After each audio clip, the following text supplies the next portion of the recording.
sur les conditions de réussite du numérique et de la gouvernance des établissements, on va aborder 5 grands domaines. Le premier domaine, c'est le pilotage, l'impulsion et l'organisation, proprement dite. Le deuxième, c'est la question, et une question importante, c'est la question de la formation. Le troisième domaine sera la question des ressources. Le quatrième domaine sera celui des pratiques éducatives et pédagogiques. Et le cinquième domaine sera l'infrastructure réseau et les équipements. Alors, on va travailler sur, on va dire, 3 niveaux. On va dire un niveau d'amorçage, c'est le premier niveau dont on parlera, qui permet donc d'amorcer les usages du numérique dans les établissements. Et on verra quelles sont les conditions, on va les qualifier de minimales, pour amorcer ces usages du numérique dans les établissements scolaires. Ensuite, on verra, donc domaine par domaine, les conditions de réussite pour l'intégration du numérique. Et là, ce sont des conditions un petit peu plus élevées, comme vous le verrez. Et puis enfin, un niveau 3, ce qu'on pourrait appeler effectivement un niveau 3, qui est donc des conditions avancées pour l'appropriation du numérique dans les pratiques éducatives et pédagogiques dans les établissements. Et là, vous verrez qu'effectivement, les exigences sont un petit peu plus importantes. On va commencer donc par le pilotage, l'impulsion et l'organisation. En ce qui concerne les conditions minimales, elles sont les suivantes. Tout d'abord, il faut qu'il y ait une intégration du numérique au projet d'établissement. Ça, c'est la première chose, et c'est une condition sine qua non, avec soit un volet numérique dans le projet d'établissement, soit le numérique comme élément transversal du projet d'établissement. Deuxième point important aussi là-dessus, c'est l'existence d'une charte d'usage des TIS ou du numérique, et en particulier en ce qui concerne la diffusion de l'image et de la voix. Ça, c'est impératif, si vous voulez, parce que on ne peut pas évidemment travailler en toute liberté, et c'est d'autant plus impératif que dans un certain nombre de cas, on fera des classes lab et qu'on sera amené à diffuser des images, du son, des discussions, éventuellement des exposés ou des séquences pédagogiques dans lesquelles on verra travailler des parents, des élèves et des enseignants ou des personnels de l'éducation, ou des personnels administratifs ou de direction, le cas échéant. Donc ça, c'est à mon avis une condition extrêmement importante et à mettre en œuvre dès le début, de façon à ce qu'il n'y ait pas de malentendus sur ce sujet-là et que les choses soient vraiment abordées sur le plan juridique de façon claire et précise. Troisième point qui est important aussi, c'est tout de suite d'identifier un enseignant référent pour les usages du pédagogique numérique. Et si possible, cet enseignant référent doit être intégré dans un réseau, soit un réseau d'établissement, soit un réseau académique, soit plus large éventuellement, mais en tout cas, il ne faut pas considérer que s'il est seul dans l'établissement, il n'est pas seul pour travailler avec d'autres établissements et échanger évidemment des pratiques par la suite. Alors, il faut aussi évidemment l'existence d'un ENT ou d'un service équivalent ou associé visant à organiser la vie scolaire.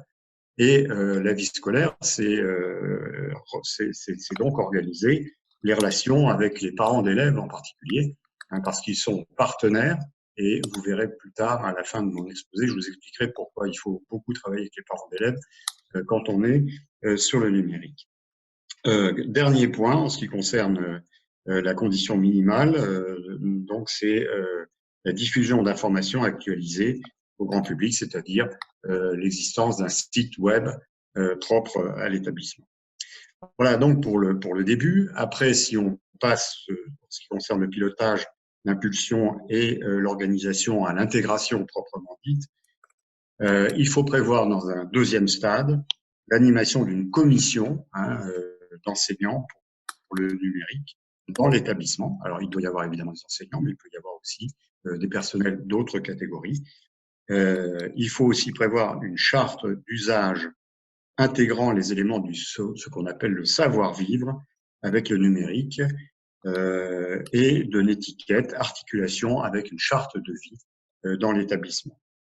De même, il faut une réflexion et une organisation des équipes d'enseignants pour favoriser l'utilisation des outils numériques. Et ça, il faut le mettre en place assez rapidement pour créer la dynamique, de façon à éviter que le projet numérique de l'établissement soit porté par un seul enseignant ou quelques enseignants qui travailleraient un petit peu en freelance. Troisième niveau, donc, qui est le niveau d'appropriation du pilotage de l'impulsion de l'organisation, c'est la mise en place d'une commission numérique très élargie qui, évidemment, comprend les enseignants, mais qui comprend aussi des élèves et des parents. Car en faisant une commission élargie comme cela, selon ce modèle-là, on garantit l'implication de l'ensemble de la communauté éducative dans la construction du projet numérique de l'établissement. Il faut aussi mener une réflexion sur l'adaptation du règlement intérieur, parce que c'est important, pour l'intégration des outils mobiles personnels dans l'établissement. Parce que là aussi, il faut avoir une sécurité juridique sur ce point-là, et une sécurité juridique qui soit bien connue de tout le monde. Il faut aussi mettre en place, alors pour l'appropriation du projet numérique, des conseils des maîtres ou des conseils pédagogiques, on peut les appeler comme on veut, mais qui soient programmés et consacrés à la question spécifique du numérique. Ensuite, il faut prévoir l'intégration des élèves et des parents au dispositif de communication et de partage des ressources, de façon à les associer totalement et associer toutes les parties prenantes du projet numérique de l'établissement. Donc l'idée, c'est bien l'implication de l'ensemble de la communauté et la construction d'un projet numérique est un projet numérique partagé par les partenaires de l'établissement et notamment donc les parents et les élèves. Sur le deuxième point, sur la formation. Alors là aussi, on revient au début. Il faut qu'il y ait tout au début, c'est la condition minimale, un plan de formation local transdisciplinaire élaboré avec le référent numérique dont on parlait tout à l'heure. Et ce plan de formation doit viser à l'acquisition d'une culture numérique pour l'ensemble de l'établissement. Ça veut dire aussi qu'il faut penser à mettre en place un certain nombre d'applications administratives et de gestion administrative de l'établissement dès ce stade du départ du projet numérique de l'établissement. Il faut aussi assurer une participation des enseignants à une formation qui comporte un volet numérique dans l'année courante du début du projet numérique. Ça, c'est important parce que ça crée la dynamique. Vous plantez la graine et donc à partir du moment où la graine est plantée, les choses risquent de pousser dans de bonnes conditions. Mais ça n'exclut pas, bien entendu, qu'il y ait aussi des formations hybrides. Et ça, c'est important. Et on a évidemment un certain nombre d'outils qui sont bien faits, et en particulier, je pense à l'outil Magister que tout le monde connaît, je pense, qui est un outil assez performant. Alors, dans un deuxième stade, ce qu'il faudra faire, c'est attribuer une lettre de mission au référent numérique, une lettre de mission sur la formation interne de l'établissement. C'est vrai notamment c'est vrai pour les établissements publics, mais c'est vrai aussi pour les établissements privés, puisque les chefs d'établissement et privés sous contrat ont une responsabilité spécifique en matière de définition des besoins de formation et du plan de formation dans leurs établissements. Alors, il faut en profiter pour mettre en place dans l'établissement un réseau de professeurs, qui est un réseau relais qui favorise le travail entre les pairs et la mutualisation des pratiques et donc l'émergence des besoins de formation qu'on peut trouver dans l'établissement. Le dispositif de formation doit intégrer un travail régulier. Alors là aussi, soit avec les autorités de tutelle, ça peut être par exemple la direction départementale de l'enseignement catholique, ça peut être les corps d'inspection académique, ça peut être la direction de la pédagogie d'un rectorat, ou ça peut être le CATIS d'un rectorat, bien entendu. L'intérêt, là aussi, c'est d'avoir une ressource extérieure qui permette de faciliter les choses pour l'élaboration du plan de formation, la formation elle-même et les retombées de la formation sur les élèves.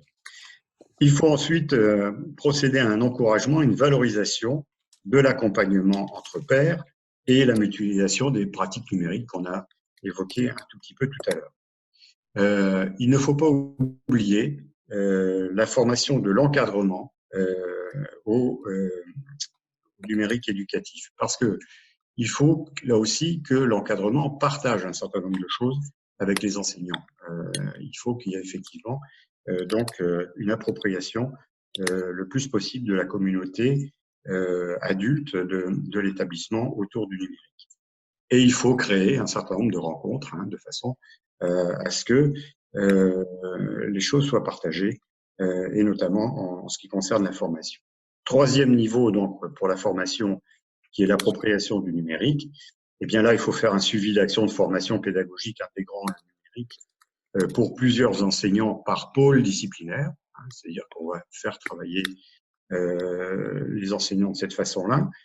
Et il faut viser un objectif qui est de plus de la moitié des enseignants de l'établissement. On voit bien que les choses fonctionnent bien quand il y a quand même une certaine masse, c'est pas un beau terme, mais je crois que c'est quand même important de le dire, mais qui est une majorité d'enseignants qui participent et donc on peut dire que c'est effectivement plus de la moitié. Alors, il faut aussi instaurer un dispositif régulier de formation et d'accompagnement aux usages du numérique pour l'ensemble de la communauté éducative. Et donc là, je reviens à ce que je disais tout à l'heure, sur le rôle du référent numérique, référent de formation, et puis donc faire appel donc au conseil pédagogique, au conseil d'administration, bref, créer cette dynamique qui fait que dans tous les étages de l'établissement et dans toutes les instances de l'établissement, les conditions avancées pour l'appropriation du numérique en termes de formation soient remplies. En ce qui concerne les ressources, la première condition en ce qui concerne les ressources, c'est la facilitation de l'accès individuel aux ressources numériques pour les élèves et notamment au CDI, avec l'autorisation d'utiliser des ordinateurs portables au CDI, dans les études, pour les permanences, bref, un petit peu partout dans l'établissement et pas seulement dans les salles de cours avec les enseignants. Deuxième point, c'est l'existence d'un portail d'accès au fonds documentaire de l'établissement. Donc, ça veut dire qu'au préalable, il faut qu'il y ait un fonds documentaire et il faut effectivement qu'il y ait un accès facile donc pour les élèves et pour les enseignants et pour l'ensemble de la communauté au fonds documentaire de l'enseignant. Ensuite, il faut donc que l'utilisation des ressources numériques soit faite réellement par les enseignants, par exemple avec des plateformes de réseaux sociaux ou d'hébergement dans le respect des chartes, bien entendu, comme on l'a évoqué au début de mon intervention. Il faut donc recenser des sites et des blogs qui sont créés par l'établissement, il faut les connaître de façon exhaustive et connaître leur existence et l'usage qui en est fait. Il faut aussi donc créer un état des pratiques personnelles des enseignants, c'est ce qu'on disait tout à l'heure à propos de la formation. Et donc, il faut effectivement que les enseignants utilisent les ressources numériques et les fassent utiliser par leurs élèves, et donc que les élèves prennent l'habitude aussi de les utiliser eux-mêmes. Alors, en ce qui concerne l'intégration du numérique, le niveau 2 de conditions de réussite, on peut parler de possibilités d'accès individuel aux ressources numériques pour les élèves dans tous les espaces de l'établissement, poste de travail, instruments personnels, en adaptant le règlement intérieur. Là aussi, c'est important parce que la pratique montre bien que si on n'adapte pas le règlement intérieur, on se trouve dans une situation de hiatus et de difficultés juridiques et de compréhension, le cas échéant, avec les élèves et les parents. Deuxième point, il faut donc prévoir un accès aux ressources éditoriales et aux services pédagogiques numériques hors établissement par un ENT et des services équivalents ou des services associés. De même, il faut prévoir l'utilisation systématique des portails nationaux ou académiques, des ressources numériques. Alors, c'est bien sûr du market, des sites disciplinaires, des portails comme EduSchool, EduTech, enfin, vous les connaissez tous et aussi bien que moi, car ça permet là aussi d'enrichir la réflexion et la pratique. Autre point, il faut mettre en place une action de veille documentaire des enseignants en collaboration avec le professeur documentaliste. Et ça, c'est important aussi parce que on s'aperçoit que les projets qui fonctionnent bien sont des projets qui mettent en synergie non seulement les enseignants, mais aussi les documentalistes. Il faut aussi prévoir une action de veille documentaire mutualisée dans chaque pôle disciplinaire. Donc là aussi, on l'a dit tout à l'heure, mais il faut effectivement donc qu'il y ait cette veille documentaire de façon à enrichir les pratiques, les connaissances et les débats. Donc en ce qui concerne le niveau 3, hein, pour l'appropriation, il faut que dans cette configuration, que la contribution des enseignants aille jusqu'à la production de ressources, hein, donc par des banques d'images, par des banques de sons, par des scénarios pédagogiques, éventuellement par des class labs. Enfin, là aussi, l'imagination doit être au pouvoir. Il ne faut pas se limiter, mais si on ne se limite pas, il faut là aussi quand même bien border les choses sur le plan administratif et juridique. Il faut aussi donc prévoir l'accompagnement du projet pédagogique en s'appuyant sur le numérique et l'utilisation de veille pour définir la politique d'achat des ressources, notamment en ce qui concerne l'achat des livres numériques. En ce qui concerne les pratiques éducatives et pédagogiques, et là c'est sans doute l'aspect le plus important. Donc si on revient aux conditions minimales, pour nous Français, la validation des compétences du B2I et des systèmes de la compétence du socle concernant la maîtrise des techniques usuelles de l'information et de la communication, c'est le point de départ absolument incontournable. En deuxième point, il faut donc prévoir la mise en œuvre du cahier de texte en ligne, et assez rapidement, donc dès le début du projet. Il faut prévoir aussi l'utilisation d'outils de communication numérique simples avec des élèves, hein, c'est-à-dire par exemple les correspondances scolaires, un peu de PAO, avec un ENT. Hein, donc il faut le mettre en place là aussi assez rapidement. Il faut aussi un dispositif numérique au service de la scolarisation des élèves handicapés et des élèves en grande difficulté. Il ne faut pas les oublier, il ne faut pas les marginaliser parce que non seulement on n'atteint pas la cible, mais en plus, c'est aussi et grâce, si j'ose dire, aux élèves en grande difficulté, aux élèves handicapés, qu'on peut trouver un certain nombre de solutions, de mise en place de pratiques numériques intéressantes qui répondent vraiment globalement à la demande de l'institution et des établissements. En ce qui concerne les conditions de réussite, donc le niveau 2, pour les pratiques éducatives et pédagogiques, donc il faut viser la généralisation de la mise en œuvre de la situation d'apprentissage en adéquation avec le respect des intentions du B2I. Comme on le disait tout à l'heure, il faut aller jusqu'à la généralisation par la suite. L'utilisation par les enseignants et les élèves doit être généralisée en ce qui concerne donc le cahier de texte en ligne. Et puis, il faut prévoir des dispositifs d'éducation citoyenne et responsable aux médias numériques, impliquant notamment le professeur documentaliste. Hein, là aussi, on voit bien que sans sa participation sur ce sujet, qui est un vrai dispositif d'éducation citoyenne et responsable, parce que c'est évidemment c'est la contrepartie, j'allais dire, de la grande liberté des nouvelles technologies, mais il faut effectivement le mettre en place assez rapidement. Il faut aussi mettre en place donc des outils collaboratifs pour la mutualisation des contenus et l'existence d'un dispositif numérique pour l'accompagnement personnalisé ou l'accompagnement éducatif des élèves. En ce qui concerne la gestion du B2I, il faut passer là-dessus à une organisation qui est une organisation non plus individuelle, mais collective par l'ensemble de l'équipe pédagogique, avec une feuille de position pour toutes les classes, par exemple. C'est une excellente chose à faire parce que ça permet de clarifier les choses dès le début.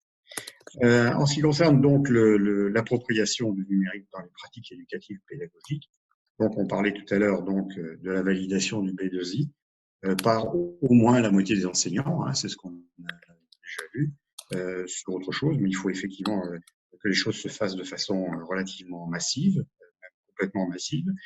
Il faut aussi une utilisation enrichie du cahier de texte en ligne. Le cahier de texte, bien entendu, ça a, vous savez comme moi, des tas de vertus et il faut surtout en profiter et le mettre en place donc pour une appropriation numérique des pratiques éducatives et pédagogiques. Alors, le projet de transformation du CDI n'est pas à négliger aussi, c'est-à-dire que le CDI doit évidemment évoluer puisqu'il ne s'agit plus d'avoir des rayonnages de bouquins comme on trouve assez souvent, mais il s'agit de faire effectivement une espèce de centre de connaissances et de culture et de permettre aussi aux élèves de disposer de tous les espaces et de tous les temps possibles dans ce CDI pour diversifier et personnaliser les ressources et les services apportés aux enseignants et aux élèves. Il faut aussi prévoir la généralisation pour les enseignants et les élèves de l'utilisation d'outils collaboratifs pour la mutualisation des contenus dans le NT ou dans les services équivalents ou des services associés dont on parlait tout à l'heure. La généralisation des dispositifs numériques doit prévoir aussi l'accompagnement personnalisé et éducatif, parce que sinon on laisserait tomber une partie importante de l'enseignement des élèves. Enfin, dernier point sur les pratiques éducatives et pédagogiques.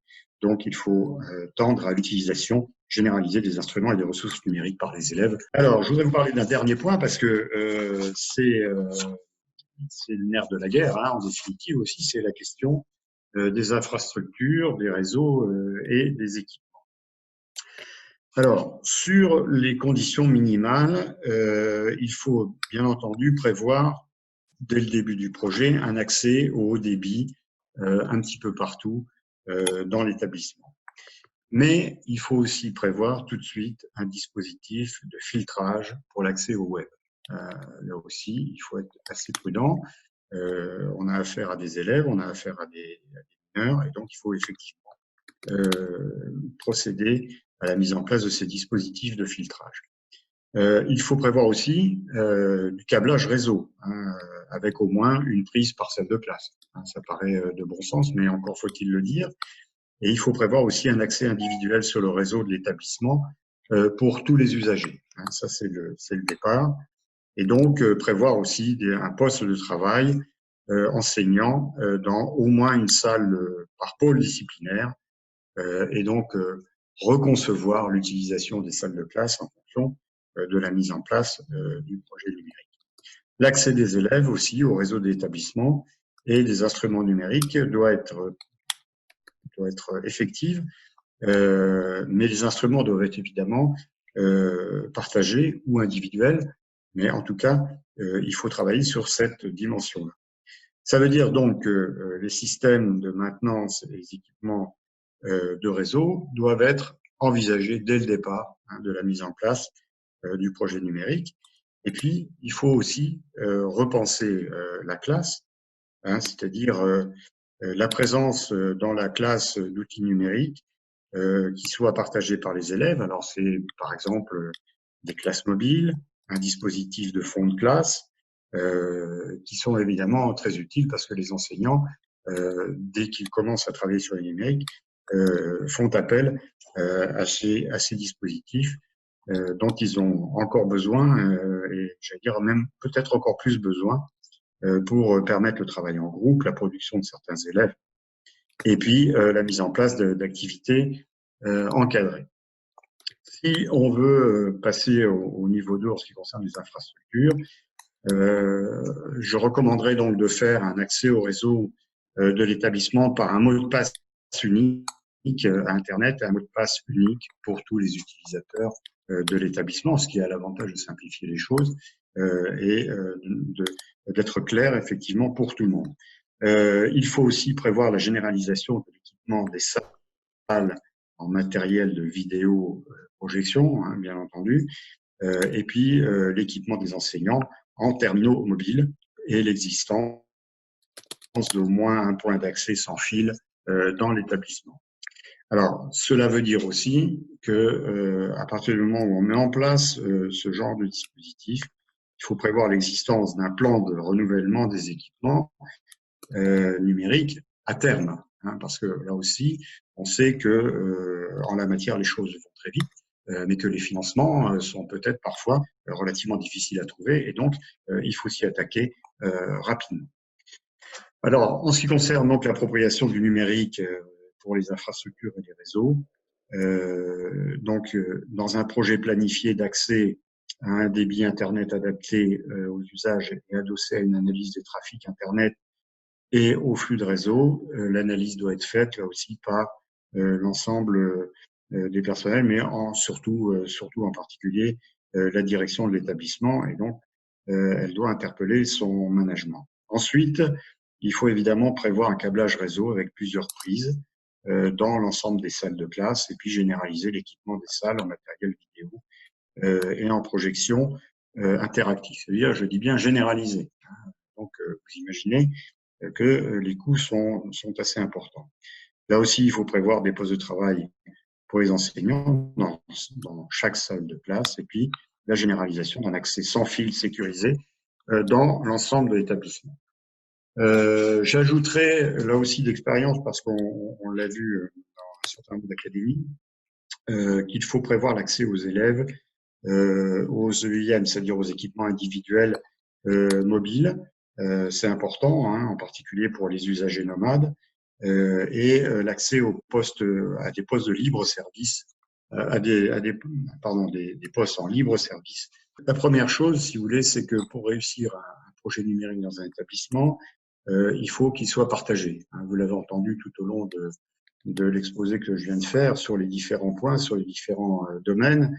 Il faut effectivement qu'il soit partagé. S'il n'est pas partagé, on est à peu près sûr que ça marche pas. Enfin, ça va marcher un petit moment, mais au bout de quelques années ou de quelques mois, les choses vont s'éteindre parce qu'il y aura un essoufflement, parce qu'il y aura du découragement et parce qu'il n'y aura pas de poulie d'entraînement pour l'ensemble des enseignants et des personnels adultes de l'établissement, et donc du coup des élèves.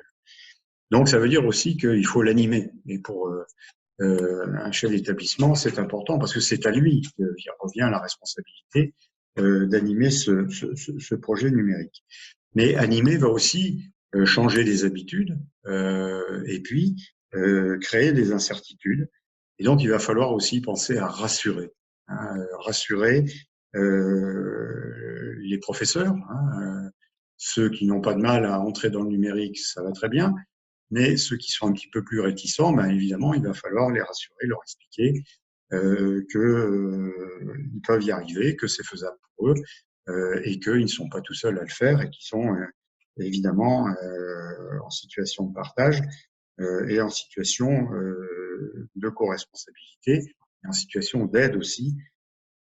Et même chose aussi avec les parents et les élèves, bien entendu, parce que vous savez bien comme moi, c'est vrai aussi pour les enseignants d'ailleurs, que on est toujours très obnubilé par la question du programme. Hein, et donc, il faut finir le programme, mais évidemment, quand on met en place un projet numérique, on change le paradigme pédagogique et didactique. Et donc, à partir de là, eh bien, il faut là aussi expliquer, réexpliquer, dire et redire et rassurer donc la communauté scolaire, et notamment les parents et les élèves, sur le fait que si on change de méthode, le programme sera fait et les résultats scolaires seront évidemment au moins aussi bons et peut-être meilleurs. Ce que vous avez vu aussi, et c'est un point qui me paraît important de la part des chefs d'établissement ou des directions d'établissement, c'est la question de la formalisation. il faut formaliser les choses pour des tas de raisons. Alors d'abord, pour des raisons, j'allais dire, de sécurité juridique, hein, et puis aussi de partage d'informations. C'est important parce que, si vous voulez, sur la sécurité juridique, on travaille avec des élèves qui sont souvent des élèves mineurs. Et donc, il faut les protéger. S'ils sont majeurs, il faut les protéger aussi, d'ailleurs, hein, au sein de l'école. C'est pas parce que ils deviennent majeurs que finalement on n'a plus à s'en occuper. Mais je crois qu'il faut effectivement être très très vigilant là-dessus. Et puis, ça permet aussi, car une fois de temps en temps ça arrive, mais les chefs d'établissement peuvent être mutés, bouger. Les équipes ne sont pas forcément toujours très très stables. Et donc, ça permet donc, en formalisant, de garantir une solidité des projets, non seulement la solidité, mais aussi une pérennité du projet, même si un certain nombre d'acteurs disparaissent ou d'autres apparaissent. Et donc là aussi, ça donne une valeur un petit peu plus importante au projet. Et là aussi, l'écriture me semble être une chose absolument indispensable. Troisième point qui me paraît véritablement indispensable, c'est la question de l'accompagnement. Alors l'accompagnement, c'est un accompagnement mutuel hein, qui se fait bien entendu entre les enseignants, mais c'est aussi un accompagnement de la part de la direction des établissements et en particulier par la formation, puisque la formation est un volet important de progression de l'ensemble individuellement des professeurs, mais aussi de l'ensemble de la communauté des enseignants. Il faut accompagner aussi, j'allais dire, un petit peu plus loin avec les parents. Je pense en particulier à la question de l'ordinateur à la maison aussi. Parce que une fois qu'on est sorti du collège ou du lycée ou de l'école, ben, l'ordinateur accompagne toujours les élèves. Et donc là aussi, je crois que il faut pas hésiter. Alors évidemment, il faut pas rentrer dans la vie privée des familles et des parents, mais je crois qu'il faut inciter là aussi à un bon usage des ordinateurs et à un bon usage d'Internet, parce que quitter le lycée et le collège, ça ne veut pas dire rejoindre la grande liberté forcément, mais ça veut dire quand même envisager une certaine protection des élèves et des jeunes en liaison avec les familles. Après, il y a un autre point qui me paraît important, c'est de faire savoir ce qui se passe dans l'établissement quand on est dans le numérique. Pourquoi? Parce que d'abord, à l'interne, faire savoir permet une adhésion plus importante hein, de la communauté scolaire, c'est-à-dire une adhésion des enseignants, bien entendu, et en particulier ceux qui pourraient être réticents pour passer au numérique.